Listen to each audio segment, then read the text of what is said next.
clicks coming from these Eidolons and the Dark Crow, and down goes the Windrun on the first blood. This is very huge for the Dark Crow. As you see, he has his Soul Ring. He will be able to continue to spam those Eidolons. He'll be able to continue to push the lane. Will continue to keep the Windrunner down and continue to get his gold up to go towards that Blink Dagger, as he is sitting at as he has just picked up a Ring of Health. Now, I'm not sure this Ring of Health is going to progress anything past a Ring of Health at this point. I believe it's just for lane stability, as when you use your Soul Ring, you lose health, as it sacrifices your health for mana. And you can't continually use it if it's going to put you at such low health that you're at risk of dying all the time. It appears that Dark Crow is being a little over-aggressive right now, as he will go down. Now, the Dark Crow being ganked so often like this and not really being so aware is another missed power shot. Wow. Wow. You can't do that. You can't keep doing this. As a pretty good shackle shot, but nothing able to come of it, as it's not long enough yet. Now, the Windrunner should have killed this Dark Crow 3 times now. He shouldn't have his Soul Ring or his Ring of Health, really. He's been so aggressive, and the lack of, not the lack of warding, but the choice to not put wards down here at bottom has really left him open for ganks, and he has been able to be ganked. And the horrible part about this is this Vengeful Spirit isn't gaining anything. Yeah, you're roaming, but you're roaming for nothing. You're getting no experience, you're getting no levels, and that's not very good at all. It's really going to be a really setback for the Scourge team in terms of getting the rest of themselves levels and farms to be able to withstand the 4v5 team fights, to be able to hold down the Dark Crow, as we see a 3-man gank on this Dark Crow. And I do say 3-man as the Ice Blast did come in, and not the Shatter, but it appears that the last hit was from a Magic Missile. And, as I apologize as I missed the kill on PGG, as PGG goes down to Lich. More than likely last hits, however, very well could have been a Frost Nova. The reason for that death is the puck being able to rotate.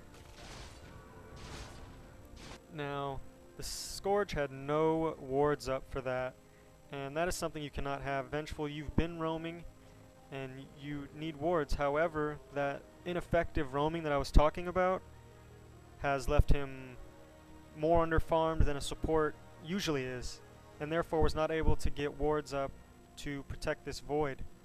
And it showed there by the puck being able to rotate up and pick him off. This CK sitting at 30 and 15 almost. Holy cow. As that is a lot of last hitting going on.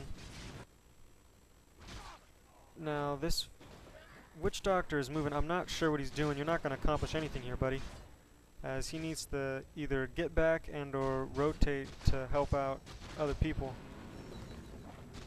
Vigos really shouldn't be in the lane at this point. I really feel like he should be rotating and moving and just, giving up all that farm to that void and all that EXP to that void, as it appears that that's what he is going to do now. And again, this VS and Witch Doctor just standing up here really doing nothing. I mean, you might as well be back here, because you're going to accomplish just as much here as you are back there. As we see a Howl going off. Now, I believe the purpose of that Howl was just to lower the armor of the creeps, kind of help his own creeps out in terms of pushing. And wow, as we see another gank going off here on the Dark Crow, as the Ancient Apparition was able to rotate down towards bottom.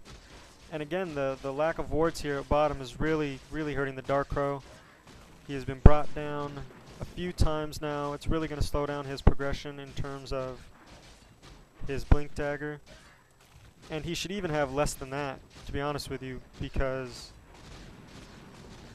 like I said, the Windrunner should have had 3 kills in him already with, I don't know how many power shots he's missed, but there's been quite a few. As we see the Lich coming around here on this Venge, and down will go the Venge. I really like the aggressiveness by the Sentinel team here. They're really forcing the issue, really causing the Scourge to back up, stay near the tower, and be underfarmed. And even there, they're not really safe. Now the Witch Doctor is sitting here at middle with this AA, and I'm not really sure why they keep rotating like that. The Witch Doctor does need a few levels, as he is just sitting at level 4.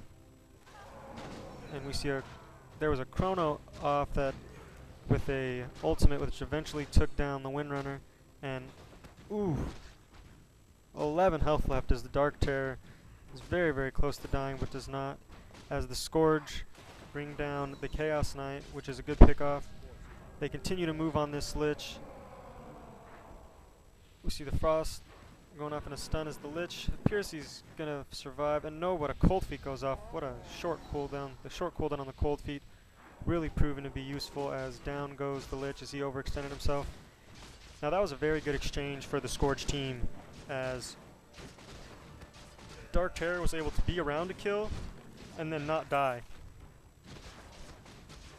If he is around the kill and or gets the kill and dies immediately, it pretty much makes it null and void. It's like you didn't accomplish anything, you pretty much are back where you started, except for that little bit of level progression.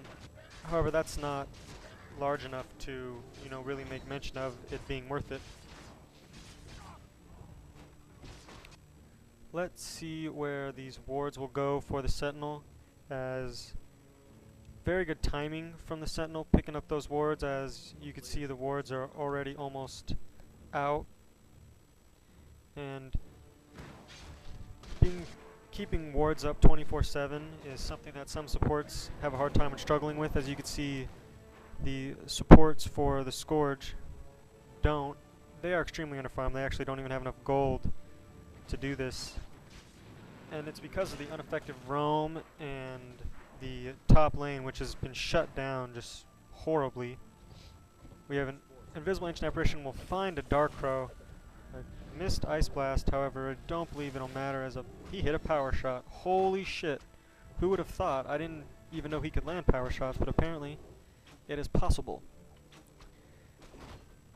A headdress going up on Windrunner. This will more than likely be for a mech, and continuing to just be so aggressive on this top lane. And I'm not really sure what this Venge is even doing here. This is a bad play from this Vengeful Spirit. There's nobody here.